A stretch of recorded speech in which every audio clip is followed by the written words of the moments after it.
Ao redor de todo o globo, diversos países davam eco a essas manifestações e diziam não ao comunismo.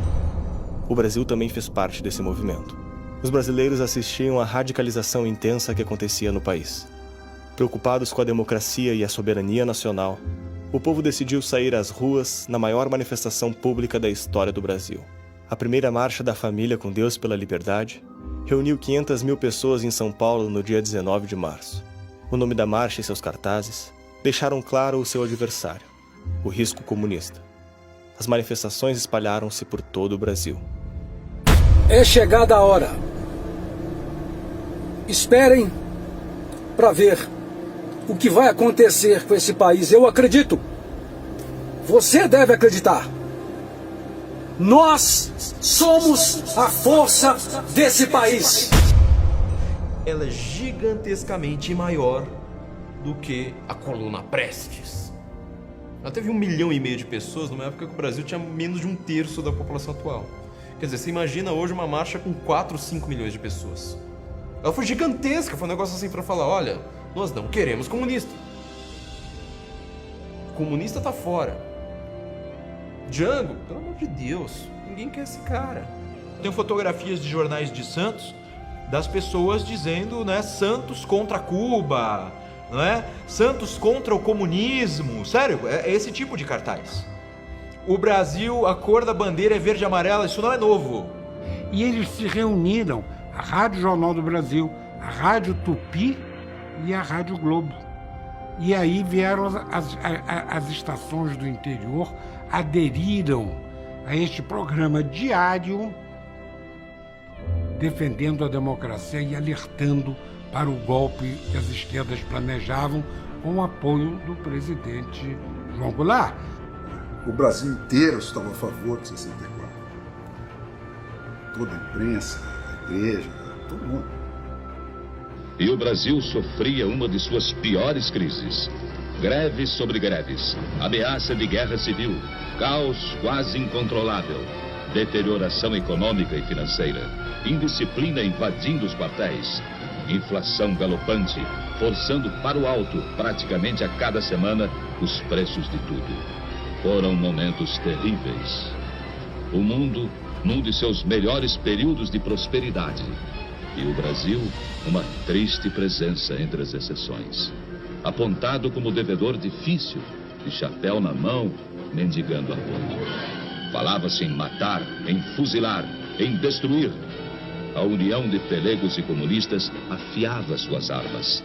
E tudo indicava que nos próximos dias, ou nas próximas horas, brasileiros se lançariam contra brasileiros. No norte, no nordeste, no sul, nas cidades, no campo, em toda parte. Foi no último instante, quase no momento derradeiro. E quando o país estava à beira da guerra civil, quase em pleno caos, alguma coisa aconteceu. E as Forças Armadas, elas próprias, mais do que ameaçadas, foram chamadas, praticamente intimadas, a cumprir a missão que o momento lhes impunha. Restabelecendo a ordem e livrando o país dos trapos vermelhos que ameaçavam sufocá-lo.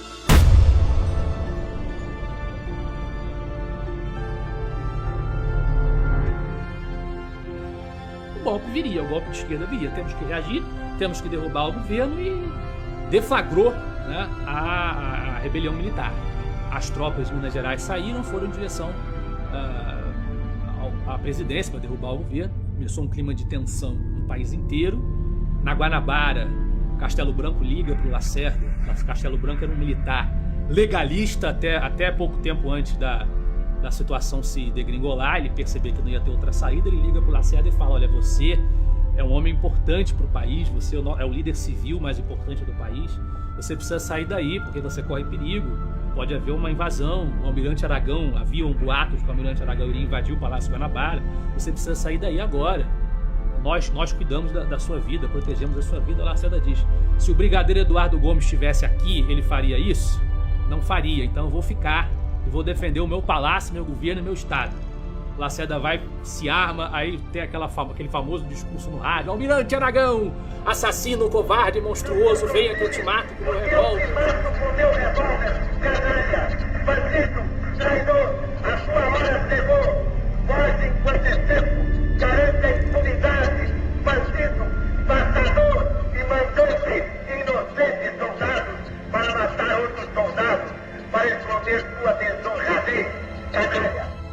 Então o Jango, que estava nesse momento no Rio de Janeiro, né, quando as forças comandadas aí pelo general Olímpio Mourão Filho vão se aproximando do Rio, ele vai para Brasília, depois ele vai para Porto Alegre. Em Porto Alegre ele tem um encontro com o Brizola, e o Brizola teria convidado para fazer uma tentativa de enfrentamento, né? Ele já tinha faz tempo, como eu já tinha dito, o Terceiro Exército junto com ele, e ele ficou com medo, né? Na verdade, ele tinha minoria do exército, ia ter realmente um derramamento de sangue e possivelmente o dele. Ia ser uma guerra civil, provavelmente, creio eu, ele ia perder, mas seria um derramamento de sangue lamentável na história brasileira. Então, assim, a sociedade estava toda pronta para o pior.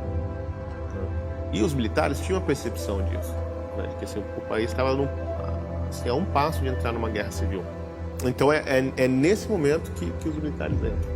Que a Revolução de 64 foi feita para deter a nossa caminhada para Havana e para Caracas. Atenção! O senhor presidente da República deixou a sede do governo.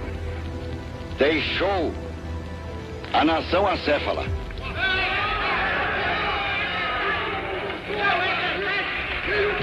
Numa hora gravíssima da vida brasileira, abandonou o governo. E esta comunicação faço ao Congresso Nacional.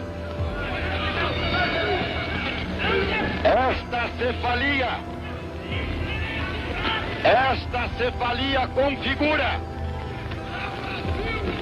a necessidade do Congresso Nacional como poder civil imediatamente tomar a atitude que lhe cabe nos termos da Constituição brasileira.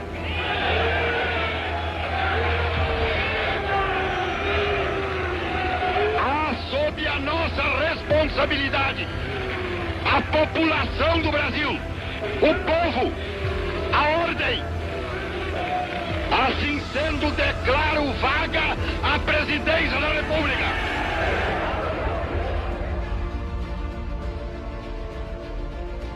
Só que tem um detalhe: Auro de Moura Andrade declarou a vacância do cargo baseado num artigo da Constituição de 46 que dizia que o presidente da República, ausente do país, sem comunicado oficial à sede do governo, né, se ausenta, e aí o presidente do Congresso pode declarar que o presidente está impedido.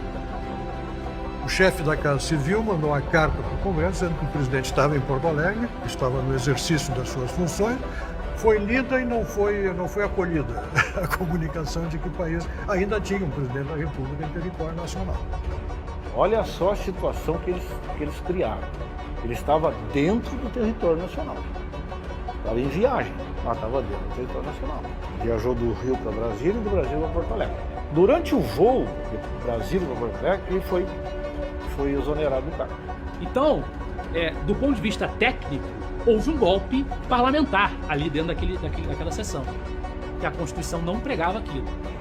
Foi a solução que as forças políticas encontraram naquele momento para equacionar o problema. É muito fácil a gente julgar as coisas do ponto de vista de hoje, mas tecnicamente houve um golpe no 1º de abril, quando o Auro de Moura Andrade decreta a vacância do cargo.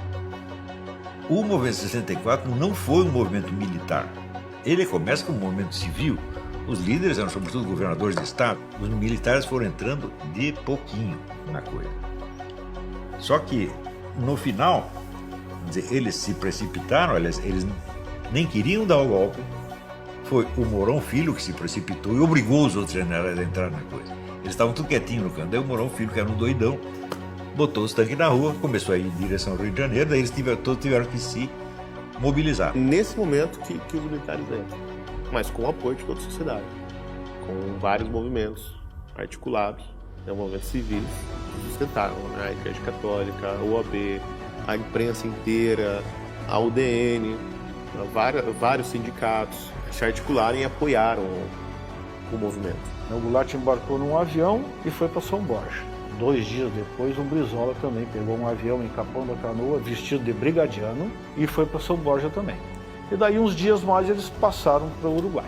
Não houve a menor reação, porque a Revolução já se consolidou naquelas 24 horas. O Brizola era deputado federal. Por que ele não voltou para Brasília? Ele tinha imunidade parlamentar. E o Goulart? Por que ele não pegou um avião e não foi para Brasília? E chegou lá e disse, olha, aqui eu tô aqui, ó. Não, os dois resolveram fugir. Brizola tinha planos de conspirar. Brizola pregava uma ditadura à esquerda e instrumentalizava o próprio Jango para isso. Então todos queriam conspirar. A diferença é que a conspiração que foi exitosa foi a conspiração do exército. Nenhuma resistência, nenhum movimento da esquerda, nem o próprio Partido Trabalhista Brasileiro, que era o partido do presidente, em momento algum, nos anos subsequentes, pediu a volta do Jango ao poder. Não houve nenhuma solicitação de restauração. A esquerda queria implantar um outro projeto que não era o do Jango. E nem seria jamais com o Jango ou com alguém como o Jango. Era a bola da vez, mas não era, nunca teve o perfil que a esquerda pretendia para o dia que chegasse ao poder no Brasil. Eles queriam alguém com outro perfil. E esse cara era o Brizola. E nós temos então aí o início do chamado, né, do ponto de vista dos militares, a revolução, e do ponto de vista aí da historiografia mais recente e das esquerdas, temos o golpe militar. Então logo houve o golpe militar, se espalhou a versão de que o golpe tinha sido obra da CIA, não é isso? Quem lançou essa teoria foi um jornalista chamado Edmar Morel, no livro O Golpe Começou em Washington. E daí vem uma série infindável de livros, teses universitárias, filmes, programas de TV, assim, um massacre publicitário como nunca houve antes no Brasil.